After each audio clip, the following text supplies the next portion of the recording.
السلام علیکم دوستو، کیسے ہیں؟ امید کرتا ہوں سب خیر و عافیت سے ہوں گے۔ دوستو، آج کا جو کلپ آپ دیکھنے والے ہیں بہت انٹریسٹنگ ٹاپک پہ ہے۔ حضرت ابن عباس رضی اللہ عنہ کا تفسیر کے بادشاہ نبی کریم صلی اللہ علیہ وسلم کے چاچا کا بیٹا، وہ جب اصحاب سبت کا واقعہ سناتے تو ان کی آنکھوں سے آنسو بہنے لگتی تھی۔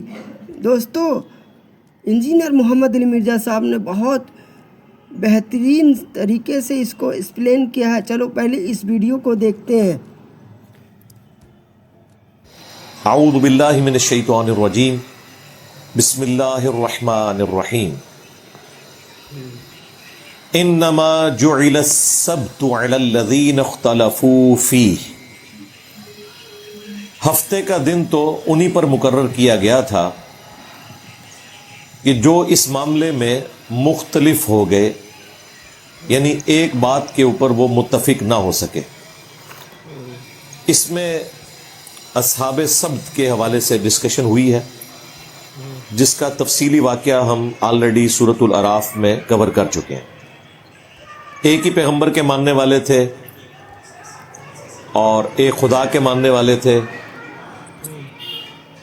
اللہ تعالیٰ کی طرف سے حکم آیا کہ ہفتے کے دن شکار نہیں کرنا، اس کو خالصتاً اللہ کے لیے وقف کرنا ہے، لیکن انہوں نے اس میں ہیلوں اور بہانوں سے کام لیتے ہوئے اللہ تعالیٰ کے حکم کو توڑ دیا، اور وہ آزمائش بھی بنی اس حوالے سے کہ باقی پورے ویک میں مچھلیاں نہیں آتی تھیں، ہفتے والے دن وہ مچھلیاں، سورۃ الاعراف کے الفاظ ہیں کہ ان کی آنکھوں کے سامنے خدکتی تھی پانی سے نکل کر۔ شاید مچھلیوں کو بھی پتہ چل گیا تھا کہ یہ مجبور ہے، ہمیں شکار نہیں کر سکتے۔ کچھ عرصہ تو انہوں نے صبر کیا، پھر وہ اس گناہ کے اندر مبتلا ہو گئے، اور ان میں 3 گروہ بن گئے، جو یہاں پر آیا کہ مختلف ہو گئے لوگ اپنے اوپینین کے پوائنٹ آف ویو سے اس حکم کے حوالے سے۔ ایک اہل ایمان کا وہ گروہ تھا جو کامل الایمان تھے، جنہوں نے ٹرو اسپرٹ کے اندر اس حکم کے اوپر عمل کیا اور ہفتے کے دن کے شکار سے باز آ گئے۔ ان کے بارے میں اللہ تعالیٰ نے سورۃ الاعراف میں ساتھ ہی ذکر کر دیا کہ وہ تو نجات پا گئے۔ دوسرا گروہ وہ تھا جو اس گناہ کے کام میں ملوث ہوا، اور یقیناً وہ تو تباہ و برباد ہو گئے، حتیٰ کہ اللہ تعالیٰ نے فرمایا کہ ہم نے انہیں پھٹکارے ہوئے بندر بنا دیا، ان کی شکلیں بندروں سے بدل دی گئی۔ تیسرا گروہ وہ تھا جو خود تو اس گناہ کے اندر مبتلا نہیں ہوا، لیکن اس نے ان لوگوں کو بھی اس برائی سے نہیں روکا، حتیٰ کہ جو لوگ اس برائی سے روک رہے تھے کہ اللہ کی حد کو نہ توڑو، انہیں بھی کہا کہ ان کو ان کے حال پر چھوڑ دو، یہ خود وبال اس کا چکھیں گے، ہمیں کیا ضرورت ہے انہیں منع کرنے کی، انہیں پتہ تو ہے کہ اچھائی کیا ہے اور برائی کیا ہے۔ یہ اس قسم کے جو ممی ڈیڈی قسم کے لوگ ہوتے ہیں نا، بزدل، یہ اس امت میں بھی بڑی کثرت سے پائے جاتے ہیں، جو چاہتے ہیں کہ ہم ساری پارٹی کو خوش رکھیں، کیونکہ جب آپ کسی کی برائی اس پہ ہائی لائٹ کریں گے تو وہ آپ کا دشمن بن جائے گا۔ تو بہتر یہ ہے کہ آپ میٹھی میٹھی باتیں کریں، کسی کو برائی سے نہ روکیں، تاکہ کسی کی دشمنی مول نہ لیں۔ جب وہ ان لوگوں کو کہتے تھے کہ تم لوگ انہیں کیوں روکتے ہو، انہیں نہیں پتا کہ اچھا کیا ہے برا کیا ہے، تو وہ لوگ جواباً یہ کہتے تھے جو کامل الایمان تھے کہ ہم اس لیے انہیں برائی سے روک رہے ہیں کہ ہم اللہ کے حضور اپنا عذر پیش کر سکیں کہ یا اللہ، ہم خود تو برائی سے رکے تھے، اگرچہ انہیں زبردستی روک نہیں سکے، لیکن ہم نے انہیں اعلانیہ خبردار کیا تھا کہ اس پر اللہ کا عذاب آ جائے گا جو حرکت تم کر رہے ہو، تاکہ قیامت کے دن اگر اللہ تعالی ہمیں پوچھے کہ ایمان کا تقاضا تو یہ تھا کہ تم نے برائی سے روکنا ہے، تم نے کیوں نہیں روکا، تو ہم جواب دے سکیں کہ ہم نے تو کوشش کی تھی۔ اب حیران کن بات ہے کہ جن لوگوں نے برائی سے روکا ان کے بارے میں تو سورۃ الاعراف میں آیا کہ ہم نے انہیں نجات دے دی۔ جو لوگ اس برائی میں انوالو ہوئے ان کے لیے کہا کہ ان کو ہم نے بندر بنا دیا، ایک جگہ خنزیر بنانے کا ذکر بھی آیا۔ جو یہ سب کو خوش رکھنے والے، چاپلوسی کرنے والے لوگ تھے، جو ساری پارٹی کو خوش رکھتے تھے، اگرچہ وہ خود گناہ نہیں کر رہے تھے، ان کو اللہ تعالیٰ نے سورۃ الاعراف میں ان اٹینڈڈ چھوڑ دیا، ان کا انجام بتایا ہی نہیں، تاکہ ایک تلوار لٹکتی رہے۔ میرا تو اپنا خیال ہے قرآن کے اسلوب میں کہ وہ بھی تباہ و برباد ہو گئے، کیونکہ جب اللہ نے نجات پانے والوں کا ذکر کیا اس میں انہیں شمار نہیں کیا۔ اگر وہ نجات نہیں پا سکے تو پھر دوسری بات ہی ہے، کیونکہ اسلام میں درمیان کی چیز تو کوئی نہیں ہے، 0-1 والا معاملہ ہے، لیکن جان بوجھ کے ان کا ذکر چھوڑ دیا تاکہ ایک تلوار لٹکتی رہے۔ اس حوالے سے جو اہل ایمان ہوں گے انہیں بات سمجھ آ جائے گی کہ وہ لوگ بھی برباد ہو گئے، اور دوسرے لوگوں کے لیے ایک آزمائش والا معاملہ ہو جائے گا۔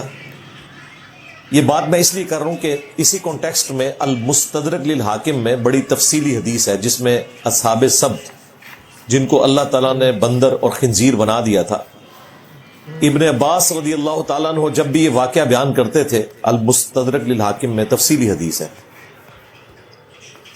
تو وہ ان آیات پہ آ کر رویا کرتے تھے اور کہا کرتے تھے کہ کاش مجھے معلوم چل جائے کہ اللہ تعالیٰ نے اس تیسرے گروہ کے ساتھ کیا کیا جو خود تو گناہ میں مبتلا نہیں ہوا لیکن اس نے برائی سے روکا نہیں۔ یعنی وہ اس چیز کے اوپر پریشان تھے کہ کوئی مجھے پلی مل جائے کہ اگر کوئی نجات کا ذریعہ وہاں بھی بنتا ہے تو پھر انسان وہ والا موقف بھی اڈاپٹ کر سکتا ہے۔ ابن عباس ہمارے سامنے موجود ہوتے تو ہم بڑے احترام سے انہیں عرض کرتے کہ قرآن کا اسلوب اتنا واضح ہے، اللہ تعالیٰ اپنے احکامات میں کوئی لگی لپٹی بات نہیں کرتا۔ اگر اللہ تعالیٰ یہ کلیم کر رہا ہے سورۃ الاعراف میں کہ نجات دی ہم نے ان لوگوں کو جو برائی سے روکنے والے تھے، اس میں امپلائیڈ ہے کہ باقی سارے برباد ہی ہو گئے، کیونکہ اہل ایمان جو نجات پانے والے ہیں ان کا مرتبہ، ان کی عزت اور قدر اللہ کے نزدیک اتنی زیادہ ہے کہ یہ ہو ہی نہیں سکتا کہ اللہ تعالیٰ کسی کو نجات دے اور اس کا ذکر نہ کرے۔ تو میرے خیال میں تو یہ دو ہی گروہ تھے، ایک نجات پا گئے، باقی برباد ہو۔ پھر قرآن حکیم کا اسلوب وہ صرف نیکی کی دعوت کی بات نہیں کرتا، برائی سے روکنے کی بھی بات کرتا ہے۔ کنتم خیر امۃ اخرجت للناس تأمرون بالمعروف وتنہون عن المنکر، تم بہترین امت ہو جو لوگوں کے نفع کے لیے نکالے گئے، نیکی کا حکم دیتے ہو اور برائی سے روکتے ہو اور اللہ پر ایمان لاتے ہو۔ ایمان کا ذکر تیسرے نمبر پہ ہوا تاکہ یہ بتایا جائے کہ اللہ تعالی پر حقیقی ایمان کا تقاضا یہ ہے کہ اللہ کے لیے آپ کے اندر حمیت موجود ہو کہ آپ لوگوں کو نیکی کی طرف بلائیں اور برائی سے روکیں بھی۔ نیکی کی طرف بلانا بھی آسان کام ہے، اصل مسئلہ ہے برائی سے روکنا۔ اس کے اوپر پھر دشمنی اور ڈی فیم ہونے کا خطرہ یہ ہمیشہ منڈلاتا رہتا ہے، بلکہ ہو جاتا ہے۔ خطرہ کیا ہے؟ یقیناً ایسے ہی ہوتا ہے۔ جب آپ کسی کو نیکی کی طرف بلائیں وہ برا نہیں مانتا، لیکن جیسے ہی اسے کہیں کہ یہ تم غلط کام کر رہے ہو تو بھائی یہ تو اولاد بھی ماں باپ سے سننے کے لیے تیار نہیں ہوتی ہے، اتنی ایگو آ جاتی ہے۔ پھر صحیح مسلم میں جو حدیث ہے کہ برائی کو ہو سکے تو ہاتھوں سے روکو، جو حکمران وقت کا کام ہے یا گھر میں والد کا کام ہے جس کے اختیار میں یہ چیز، ہاتھ سے نہیں روک سکتے تو زبان سے برا کہو، روکنے کی کوشش کرو۔ اب یہ کام بھی اصحاب سبت میں اس تیسرے گروہ نے نہیں کیا تھا. ان کا تھا ٹھیک ہے ان کو کرنے دو. یہ کام جنہوں نے کیا تھا اللہ نے انہیں نجات دی. اور پھر نبی اسلام نے فرمایا اگر زبان سے بھی نہیں روک سکتے تو کم از کم دل میں برا جانو. لیکن کہا کہ ذالک اضعف الایمان، یہ ایمان کا سب سے کمزور ترین درجہ ہے. یعنی ایک کمزور دھاگے سے آپ ایمان کے ساتھ جڑے ہوئے ہیں اگر آپ برائی کو دل میں برا جان رہے ہیں. یعنی کسی بھی وقت آپ اس کیٹیگری سے باہر نکل جائیں گے. یعنی یہ کوئی اللہ تعالیٰ کو پسندیدہ نہیں ہے کہ کوئی شخص دل میں برائی کو برا جانے. اجازت اس لیے دے دی کہ بسا اوقات اس کی ضرورت پڑ جاتی ہے جہاں زندگی موت کی کشمکش بن جائے. وہاں تو بات سمجھ آتی ہے کہ کوئی شخص دل میں برائی کو برا جانے. لیکن جہاں زندگی موت کی کشمکش نہیں ہے، صرف ایک رکھ رکھاؤ کے ختم ہونے کے ڈر سے، ڈی فیم ہو جانے کے ڈر سے، خام خواہ کسی کی نظروں میں برا بننے کے ڈر سے آپ رک جاتے ہیں، تو میں نہیں سمجھتا کہ ایسا شخص قیامت کے دن اللہ تعالیٰ کو کوئی جسٹیفیکیشن پیش کر سکتا ہے. سیدھی دوستو، انجینئر محمد علی مرزا صاحب نے اس ٹاپک کو جب ایکسپلین کیا تو ایک بات سمجھ آتی ہے، گناہ صرف ایک کلپ نہیں ہوتا. کبھی کبھی گناہ انسان کو اس حد تک گرا دیتی ہے کہ اللہ کا عذاب اس پر دنیا میں ہی نازل ہو جاتا ہے. اصحاب سبت کی کہانی کو پرانی اسٹوری نہیں، یہ آج کے مسلم کے لیے بھی ایک دردناک وارننگ ہے. ابن عباس رضی اللہ عنہ کا رونا اصل میں ہم سب کے لیے پیغام ہے. اگر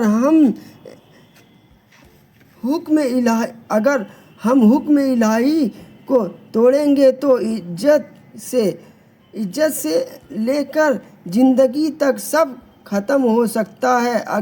دوستو ایک ایسا صحابی جو علم کا دریا ہو، وہ اگر کسی قوم کے حال پر روئے تو سمجھ لو کہ بات بہت بڑی تھی.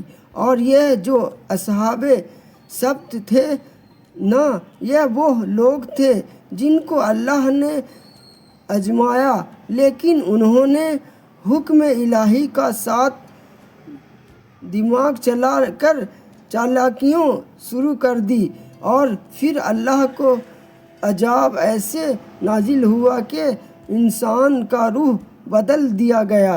دنیا کی تاریخی سب سے ڈراؤنا وارننگ یہی وجہ ہے کہ ابن عباس رضی اللہ عنہ جب ان کا ذکر کرتے تو کہتے اللہ کا عذاب کبھی بھی واضح نہیں آتا. انجینئر محمد علی مرزا صاحب نے جب اس واقعے کی تفسیر کی تو ایک بات سیدھی اندر تک لگتی ہے، گناہ سے زیادہ خطرناک ہوتا ہے گناہ کو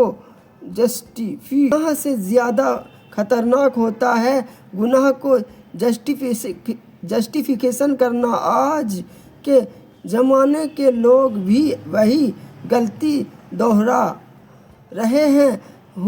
حکم اللہ کا ہوتا ہے اور لوگ اس میں لفلیش ڈھونڈتے ہیں.